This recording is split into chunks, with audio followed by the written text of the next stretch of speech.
네, 윤 대통령 탄핵 심판 선고가 이제 이틀 앞으로 다가왔죠. 헌법재판관들이 의견을 종합하는 평결 절차를 사실상 마무리했다고 알려졌는데요. 탄핵 심판 핵심 쟁점 등 관련 내용에 대해서 임주혜 변호사와 함께 얘기 나눠보겠습니다. 어서 오세요. 네, 안녕하세요. 그동안 평결이 당일 오전이다 이렇게 다 알고 있었는데 이번에는 좀 빨리 끝난 것 같아요. 그렇습니다. 이 판결이라는 것이 사실 형식적인 절차라고도 볼 수 있습니다. 이미 한 달이 넘는 기간 동안 평의가 진행이 되었잖아요. 그런 평의 과정에서 충분히 재판관들이 의견을 교환했을 것이고 어떤 재판관이 어떤 의견을 갖고 있다는 것은 이미 서로 잘 알고 있는 상태입니다. 그러니까 판결이라는 절차, 우리가 흔히 쓰는 용어로 바꿔보자면 투표라고도 할 수 있고요. 표결이라고도 할 수 있는데 기각인지 인용인지 각하인지 이 부분에 대해서 공식적으로 의견을 밝히는 표결이라는 절차를 거치기 전에 이미 재판관들은 사실 어떤 의견을 갖고 있는지 알고 있는 상황이라 어찌 보자면 이제 이 선고만을 앞둔 시점에서 표결 자체가 아주 큰 의미를 갖는다. 이렇게 보기는 어려울 것 같고요. 이미 장기간 평의가 진행이 되었기 때문에 서로 간에 어떤 의견을 최종적으로 행사할지가 정리가 되었다. 이렇게 볼 수 있을 것 같습니다. 이전 사례를 보면은 이제 선고하기 직전에 판결을 한다든지 해서 이제 비밀 유지가 좀 원활하다든지 이런 상황이 있었는데 이렇게 미리 판결을 하게 되면 중간에 정보가 새나가거나 이런 걱정도 좀 있지 않습니까? 사실 결국 판결문이 가장 중요할 텐데 판결문은 여러 버전, 그러니까 기각일 경우, 각하일 경우, 인용일 경우 초안은 이미 다 작성이 되어 있을 겁니다. 그러니까 여러 학설이라던가 논문, 그 외에 해외 사례들까지 참고를 해서 연구를 통해서 이 초안은 작성이 되어 있을 것이고요.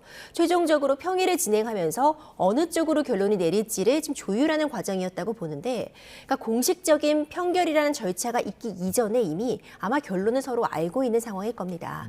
그렇기 때문에 비밀 유지 이런 측면도 필요하겠지만 이미 장기간 평의가 진행되면서 서로 간의 의견은 충분히 확인이 되었고 원래 평의 판결 모두 즉 철저히 비공개에 비춰지기 때문에 이 부분은 재판부에서도 끝까지 이 비밀 유지가 될 수 있도록 노력을 할 것이라 봅니다. 그러면 사인은 아직 안 한 거예요? 아마도 그럴 것 같습니다. 결국 판결문에 최종적으로 사인을 한다고 볼 수 있거든요. 아직 시간이 남아 있습니다. 이틀 정도 남아 있기 때문에 지금 문구를 가다듬고 어느 정도 결론이 지금에 와서 바뀌긴 어렵겠지만 논리에 이르는 과정 같은 부분은 또 차이가 있을 수 있어서 최종적으로 막판까지 조율을 하고 있다. 그렇게 볼 수 있습니다. 헌법재판관들의 어떤 선고하는 순서에 따라서 그 결과를 예측할 수 있다고도 하는데 이건 무슨 말입니까? 그런 이야기가 나오고 있습니다. 이 결과 예측 중에서 특히 그러니까 주문을 먼저 낭독을 하게 되면은 결론이 갈린 것이다. 그러니까 만장일치가 아니라 소수 의견이라고 볼 수 있는 반대 의견이나 별개 의견이 존재한다면 주문을 먼저 읽는다 이런 얘기가 나오고 있고요. 만약 그 이유가 되는 부분을 먼저 낭독한다면은 그때는 8인이 동일한 의견, 만장일치 의견이다 이런 이야기 나오고 있습니다. 그 근거가 헌법재판 실무제요라는 이제 책에서 이런 식으로 실무가 운영이 된다라는 부분을 설명한 부분 때문에 그런 것인데 실제로 이전에 박근혜 전 대통령의 탄핵 심판에서는 8대 0으로 탄핵이 인용이 되었었는데 이때 그 이유가 먼저 설치가 됐습니다. 하지만 이게 법적으로 규정된 의무라거나 반드시 그래야 하는 것은 아니어서 재판부의 재량에 달려 있다고 보이거든요. 하지만 전반적인 순서를 본다면 적어도 8대 0, 그러니까 만장일치 의견인지 아닌지는 이 재판부가 판결문을 낭독하는 초반에 확인이 가능할 것이라고 봅니다. 재판관이 8명이잖아요. 8명이 누가 먼저 그걸 읽는 그것도 좀 순번도 어떻게 정하는 규칙이 있는 거예요? 그렇죠. 이제 이와 같은 경우도 과연 소수 의견이 존재하느냐에 따라서 달라질 수 있습니다. 지금 문영배 권한대행이 기본적으로 낭독을 하겠지만 다수 의견 외에 소수 의견이 존재하고 이 소수 의견의 반대 의견 같은 부분들이 있다면 해당 의견을 밝힌 재판관도 그 부분을 낭독할 수 있거든요. 이것도 구체적으로 어떤 법 규정이 있다기보다는 지금까지 그렇게 해왔는데 사실 이전에 대통령의 탄핵 심판 사례가 2차례 있었습니다. 박근혜 전 대통령 때는 당시에는 이제 소수 의견이 없었기 때문에 이런 절차가 없었고 노무현 전 대통령 당시에는 이 소수 의견을 밝히는 것이 이제 공개하는 것이 의무가 아닌 시절이었기 때문에 법 규정상 이 부분이 확인이 안 됐지만 이번에는 만약 소수 의견이 별도로 존재한다면 이 부분을 이 소수 의견에 대한 의견을 밝힌 재판관이 낭독하는 부분을 우리가 확인할 수도 있습니다. 그럼 지금 시점에서 소수 의견이 만약에 있다면 이것을 밝히는 건 의무입니까? 그렇습니다. 지금 법이 바뀌었습니다. 네. 이전에는 탄핵 심판 같은 경우에는요, 재판관이 소수 의견을 별도로 이름을 내고 밝히지 않았어도 됐는데요. 노무현 전 대통령의 탄핵 심판 이후로 관련된 법 규정이 변동이 있었기 때문에 개정을 통해서 지금은 모든 의견을 반드시 밝히도록 되어 있습니다. 네.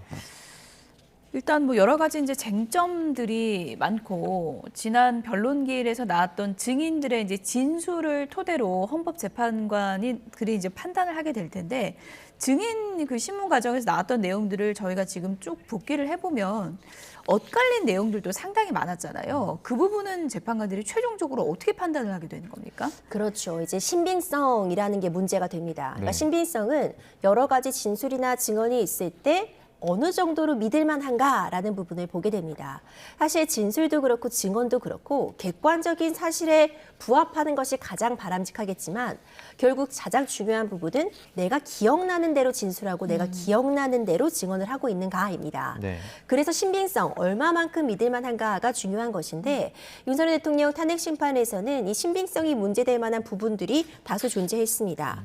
중요한 그런 쟁점들을 보자면 이제 국무회의와 관련해서 과연 국무회의가 형식적인 요건을 갖추었는가. 예. 한덕수 권한대행 같은 경우에는 흠결이 있는 것으로 본다. 이런 취지의 또 발언도 있었고요. 이에 반해서 김영현 전 국방부 장관 같은 경우에는 국무위원들이 순차적으로 참여를 했고 국무회의의 그 실질을 갖췄다. 이런 또 내용이 있었습니다. 그리고 이상민 전 행안부 장관 같은 경우에는 뭐 개회 선언 같은 그런 절차적인 부분은 없었지만 네. 그럼에도 불구하고 실제로 어떤 토론이 오고 갔다, 국무회의 같이 운영이 되었다라는 증언들 결국 내용이 좀 일부 상충되는 부분을 보이거든요. 우리는 이런 단편적인 증언이나 진술을 보지만 재판부에서는 관련된 자료들, 증거들을 갖고 있기 때문에 결국 전반적인 상황을 종합적으로 확인을 할 것이고 개별 증언이나 진술을 뒷받침할 만한 다른 증언이나 다른 물질적인 증거가 있느냐에 따라서 해당 진술 증언의 신빙성을 높게 판단할지 낮게 볼지가 달라지게 됩니다. 그러니까 인물들 간에 어떤 의견이 달라서 생기는 신빙성 문제도 있겠지만 어떤 한 인물이 처음에 했던 얘기를 나중에 조금 다르게 바꿔서 말하면서 생기는 신빙성 문제도 있을 것 같아요. 이건 어떻게 판단하죠? 그렇죠. 이제 우리가 흔히 얘기하는 이제 말이 바뀌었다 이렇게 네. 얘기도 하는데 이런 부분도 사실 불가피한 측면이 있습니다. 그러니까 기억에 의존하기 때문에 기억이 제대로 나지 않았다 내지는 기억에 착오가 있었다 이런 얘기가 있는데 대표적인 것이 이제 홍장원 전 차장이라고 볼 수 있습니다. 네. 뭐 싹 다 잡아들여라 뭐 이런 얘기들부터 해서 내가 그런 부분 실제로 어떤 체포조에 대한 메모를 어디서 작성했는지 어느 시간에 작성을 했는지 이런 부분에 대해서 증언이 일부 달라지는 부분이 있었거든요. 네. 이제 이런 부분과 관련해서 당연히 진술이나 증언이 달라졌다면 신빙성을 낮게 평가할 수 있는 측면은 반드시 있지만 예. 이 증언 진술뿐만 아니라 이것을 뒷받침할 만한 다른 증거나 다른 물증들이 있다면 일부 말이 바뀌었다고 해도 전체적인 그 줄기에 큰 차이가 없다면 기억의 오류로 인해서 재판부에서는 신빙성을 높게 인정해 줄 수도 있습니다. 네. 아마도 이번 탄핵 심판에서도 홍장원 전 차장에 대한 그 증언이나 진술들이 굉장히 중요한 역할을 했고 예. 그렇기 때문에 증인 신문도 두 차례나 이루어졌겠죠. 재판부에서도 이런 부분들을 굉장히 심도 있게 들여다보리라 봅니다. 네. 네. 진술을 뒷받침할 다른 증거들, 그러니까 그 중에 하나가 이제 검찰 조서가 될 수 있을 텐데 이거 증거 능력 놓고서는 또 주장이 엇갈리잖아요. 그건 어떻게 보세요? 그렇습니다. 이제 이런 부분들이 절차적인 부분이라고 볼 수 있는데 재판부도 이와 관련한 고심이 굉장히 깊었으리라 봅니다. 그러니까 한 가지 이렇게 선고가 오랜 기간 걸렸던 부분 중에 하나로 꼽히고 있는 게 3월 7일에 윤석열 대통령에 대한 구속 취소 결정이 있었습니다. 그 구속 취소 결정은 형사적인 부분이고 헌법재판과 어떤 연관고리가 직접적으로 있다고는 볼 수 없지만 예. 좀 유의 깊게 볼 부분이요. 그 구속 취소 결정의 근거 가운데 공수처의 수사권 부분을 문제 삼은 부분이 있었습니다. 그러니까 절차적인 흠결을 치유하고 가야 된다라는 것이 법원의 결정의 입장이었는데 예. 헌법재판소도 사실 마찬가지입니다. 절차적인 흠결이 있다면 특히 헌법재판 같은 경우는 단심제라고 볼 수 있습니다. 예. 불복할 수 없기 때문에 절차적인 흠결이 헌법재판에서 발생을 했을 때 치유할 방법이 없거든요. 예. 이런 부분들을 고심해서 특히 형사소송법 개정으로 내가 이미 수사기관에서 조서로서 밝힌 부분이라고 해도 이것을 재판에 쓰려면 다시 내가 그때 제대로 진술한 것이 맞다는 인정을 해야 되는데 그런 부분이 아직 없는 상태에서 수사기관의 조서를 헌법재판에서 갖다 증거로 쓸 수 있느냐 이 부분을 윤석열 대통령 측에서는 계속 문제 삼아 왔고요. 예. 박근혜 전 대통령 당시에는 이런 부분을 사용했다고 해도 지금 관련된 법 규정의 변화라던가 구속 취소 결정의 취지, 절차적인 흠결을 모두 치유하고 가야 된다라는 부분을 보자면 헌법재판소도 이 부분은 충분히 감안을 했으리라고 보고요. 네. 다만 여러 차례 재판부에서 이와 관련해서 이 증거로서 이 수사기관의 조서를 사용할 수 있다고 거듭 재판정에서 밝힌 만큼 사용하는데 당장 문제가 된다고 볼 수는 없겠지만 재판부도 이런 부분들을 감안해서 이 조서 외에 다른 증거들을 재판의 근거로서 일단 1차적으로 충분히 활용하려 하지 않을까 싶습니다. 네. 8명의 그러니까 현재 체제의 헌법재판관들이 앞서 내렸던 어떤 그 탄핵이라든지 권한쟁의 심판 관련된 재판들을 보고 이번에 이제 내일 모레 있을 윤석열 대통령 탄핵 심판 선고를 가늠할 수 있다라는 얘기도 있는데 이건 어떻게 보세요? 최근에 있었던 한덕수 권한대행에 대한 이 한덕수 총리에 대한 탄핵 심판 결론을 보자면요. 네. 사실 인용도 있었고요. 기각도 있었고요. 각하도 있었습니다. 네. 그리고 이 와중에 기각 의견 가운데도 이제 별개 의견이라고 볼 수 있는 부분까지도 포함이 되어 있었거든요. 그렇다면은 사실 이 한덕수 총리에 대한 탄핵 심판에서 어떤 공통된 소추 사유에 대해서 헌법재판소가 의견을 밝히지 않았기 때문에 결론의 가늠자 역할까지는 할 수 없었겠지만 네. 적어도 재판부가 전원일치된 의견을 내지 않아도 결론에 도달했다면 그대로 선고한다는 확인이 가능한 것 같습니다.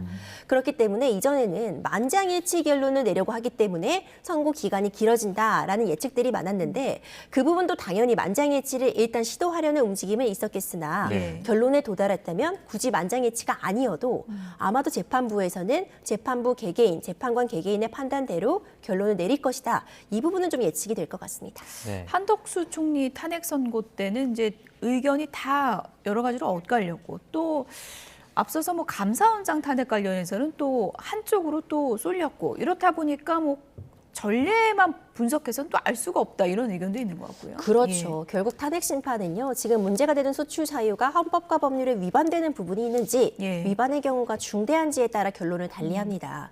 그럼 재판관들별로 특히 이 위반의 중대성 예. 이것이 어떤 이 소추 사유에 해당하는 사건이나 행위가 헌법과 법률에 위반이 돼도 과연 파면시킬 정도로 중대하냐는 개인의 생각이나 판단이 충분히 다를 수 있습니다. 네. 하지만 이 대통령에 대한 탄핵 심판이라는 그 사회적인 파급력이라던가 국가 전체에 끼치는 영향을 고려할 때 예. 재판관들도 최대한 의견 조율을 통해서 좀 합치된 의견을 만들어가는 과정을 거쳤으리라고 보고요.